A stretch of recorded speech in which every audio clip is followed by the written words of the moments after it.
السلام علیکم ورحمۃ اللہ وبرکاتہ۔ الحمد للہ رب العالمین والصلاة والسلام علی رسولہ الکریم، اما بعد۔ عن ابی ہریرۃ رضی اللہ تعالی عنہ قال قال رسول اللہ صلی اللہ علیہ وسلم من اتاہ اللہ مالا فلم یؤد زکاتہ مثل له یوم القیامہ شجاعاً اقرا له زبیبتان یطوقه یوم القیامہ ثم یاخذ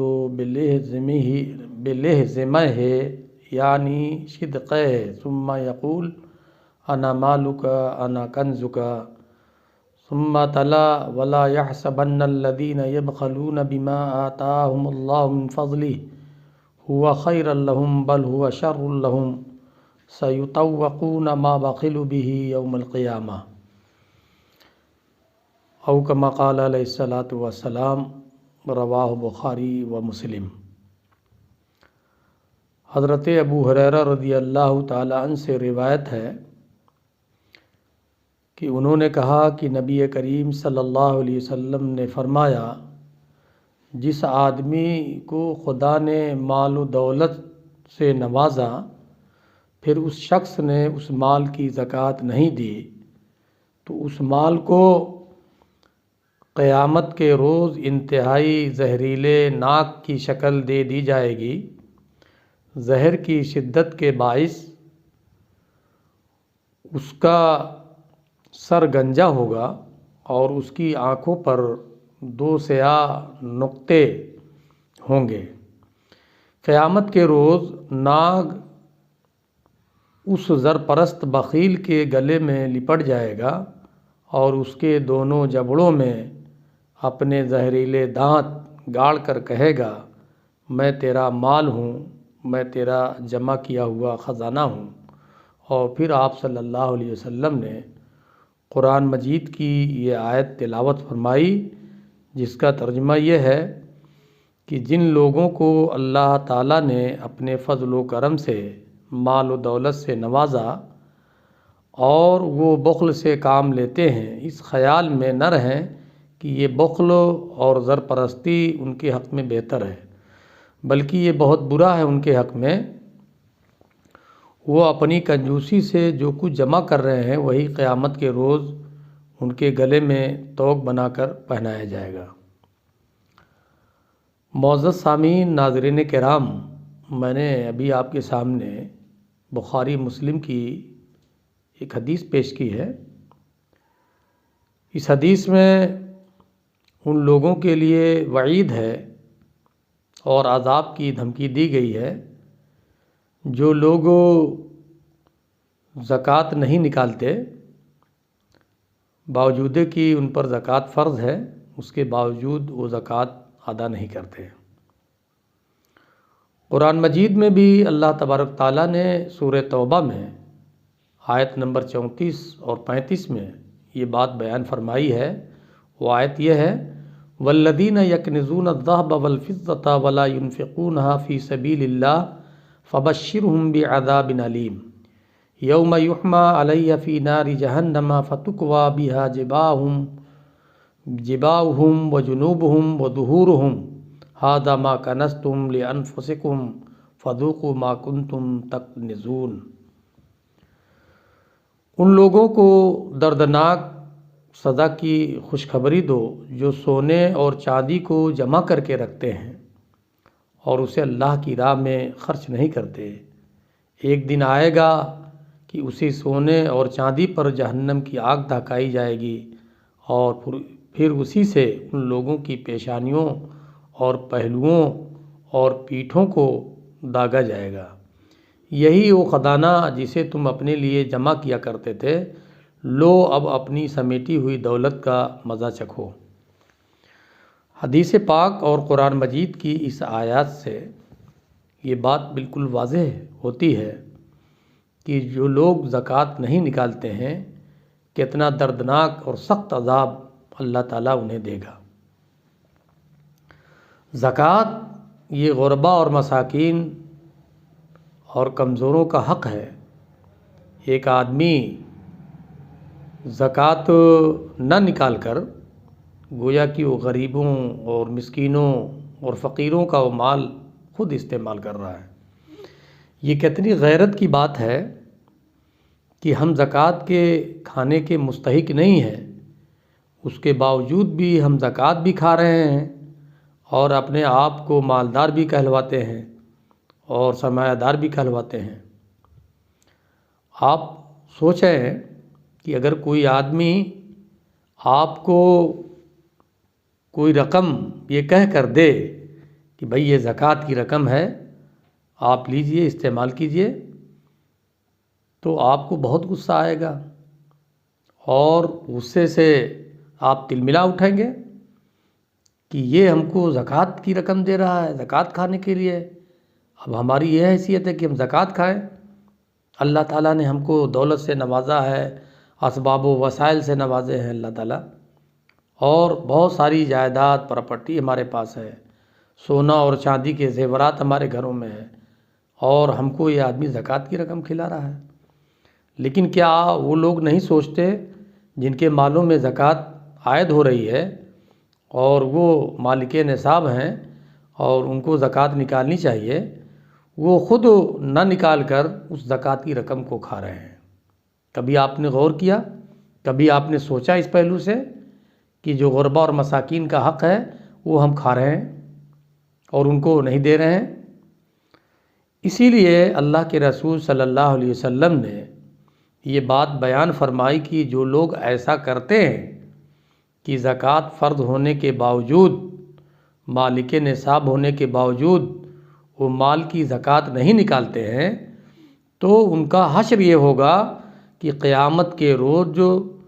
زہریلے سانپ اس پر مسلط کیے جائیں گے اور اس کو ڈسیں گے اور یہ کہیں گے کہ میں تمہارا خزانہ ہوں، میں تمہارا مال ہوں۔ اور قرآن مجید میں بھی اللہ تعالیٰ نے دردناک عذاب کی سزا سنائی، جیسا کہ میں نے ابھی آپ کے سامنے قرآن مجید کی آیت پڑھ کر بتایا کہ جو لوگ مال کو اور خزانے کو جمع کرتے تھے ان کا حال یہ ہوگا کہ ان کی پیشانیوں اور پہلوؤں اور پیٹھوں کو داغا جائے گا کہ یہی ہے وہ خزانہ جسے تم اپنے لیے جمع کیا کرتے تھے۔ تو خدا را ہم تمام لوگوں کو اپنی رقم سے، اپنے مال سے زکوٰۃ نکالنی چاہیے اور یہ فقراء اور مساکین کا حق سمجھنا چاہیے، اور خاص طور سے ہماری خواتین حضرات اس پہلو سے بہت زیادہ وہ لاپرواہ ہیں۔ دیکھیے، مال کی جو مالک اور جن کی ملکیت ہوگی، جو مالک ہوں گے مال کے، انہی پر زکوٰۃ ہوگی۔ اگر عورتوں کے پاس زیورات ہیں اور عورت اگر اس کی مالک ہے تو وہ یہ نہ سمجھے کہ زکوٰۃ جو ہے ہمارے شوہر ادا کریں گے اور یہ شوہر کے ذمہ کر دیں، یہ صحیح نہیں ہے، اور شوہر ادا نہیں کریں گے تو شوہر گناہ گار نہیں ہوں گے۔ اس کو بھی آپ حضرات سن لیں کہ اگر شوہر نے اپنی بیوی کی جو اس کی ملکیت میں ہے زیورات اور اس کی مالک ہے، اگر شوہر اس کی زکوٰۃ نہیں دے گا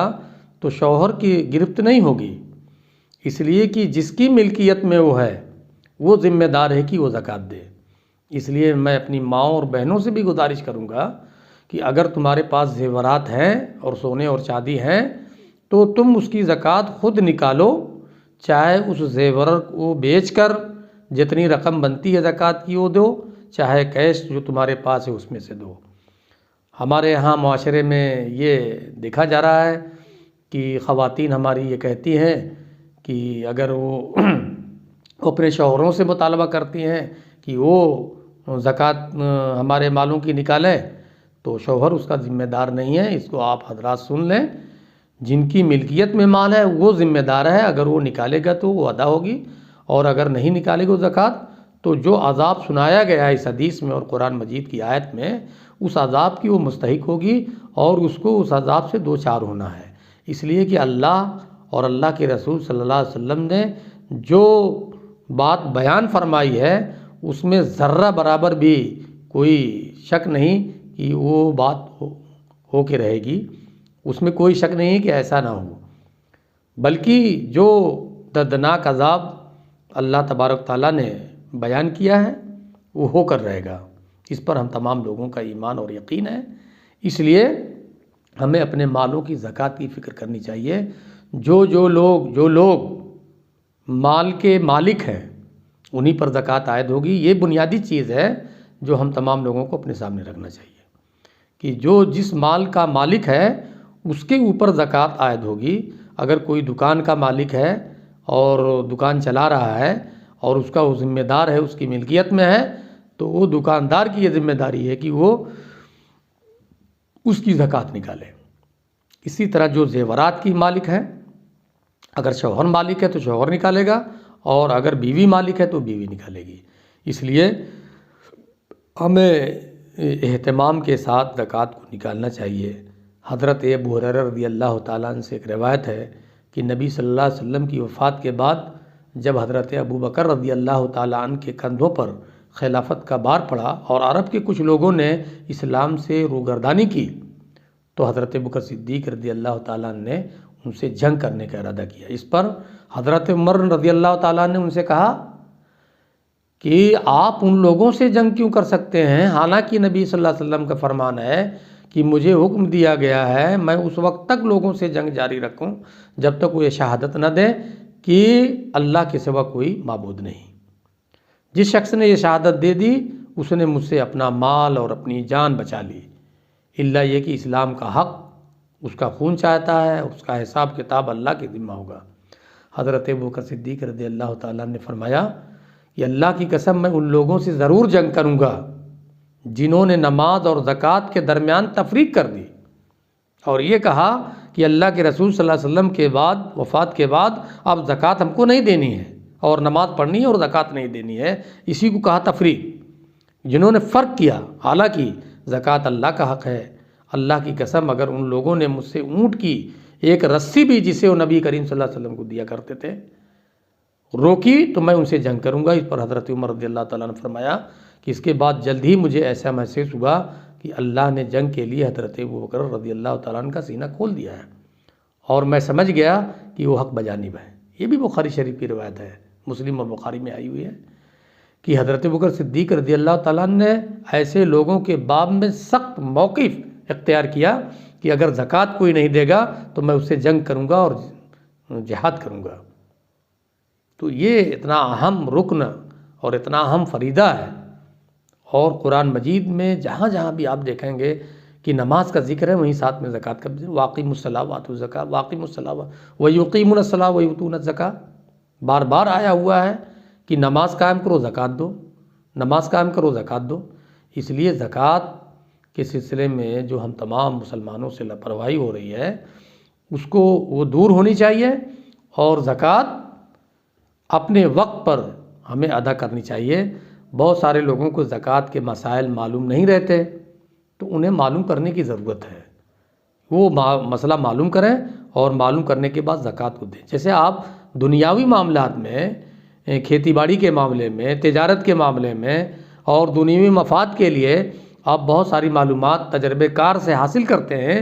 تو دین کے معاملے میں آپ زکوٰۃ کے تعلق سے کیوں نہیں، جو لوگ عالم دین ہیں، جو ان کے مسائل سے واقف ہیں، ان سے کیوں نہیں آپ رجوع کر دیں، جس میں کہ آپ کا آخرت کا بھی فائدہ ہے اور دنیوی فائدہ ہے۔ اللہ تعالی ہم تمام لوگوں کو زکوٰۃ ادا کرنے کی توفیق عطا فرمائے۔ وآخر دعوانا الحمدللہ رب العالمین۔